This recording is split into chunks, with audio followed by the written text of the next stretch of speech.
This is COBI's newest Hetzer, or Jagdpanzer 38T. I'm just going to call it the Hetzer, though, because that's what everybody knows it as. Again, flame attachment point, not included, but, possible. You do have to be careful a bit with these side skirt pieces. They're a bit flimsy. Like, they're not going to fall off, but I wouldn't grab it from here, because then they can probably break. Tracks, though, they are the smallest COBI tracks that they have. But because of how well it's tensioned, it rolls amazingly well on any surface. It's very good. The cannon, it's got the Salcop mount. It can only go up and down. It can't move side to side like the old one did. But the old one was much too big, and it had a big gap right here, which didn't look the best, which allowed it to move side to side.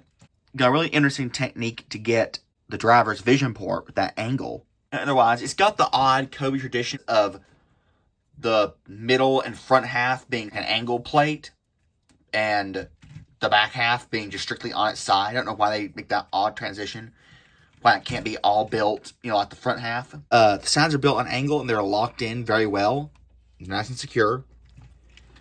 The top has 2 hatches, which open the correct way. And they're honestly about the correct size. But they're only really slotted to fit figures in up to the arms again.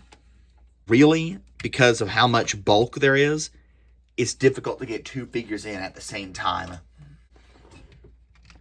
You see their arms kind of fight for position with the middle hatch, which is too big or too thick. There's no interior. There is a nice built-up little muffler piece.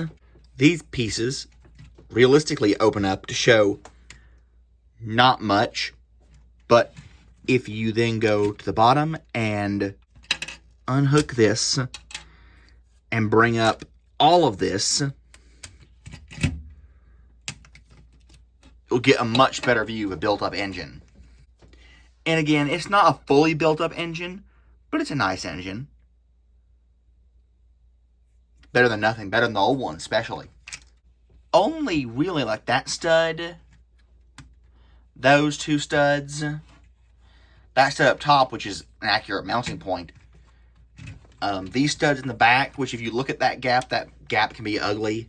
So if you want to kind of do that, get rid of that gap. That exposes the gap down here with some half-exposed studs, and of course there's that stud there exposed. But otherwise it's pretty clean, and that does not come off as commonly as it is right here. I have to check, but I believe there's an actual piece that goes there. It covers up that gap that I removed just so I can get more elevation with the gun. Otherwise, these front parts, they can flop around, but they kind of click into place, and they're not going to shake out of the way. They're pretty well set in there.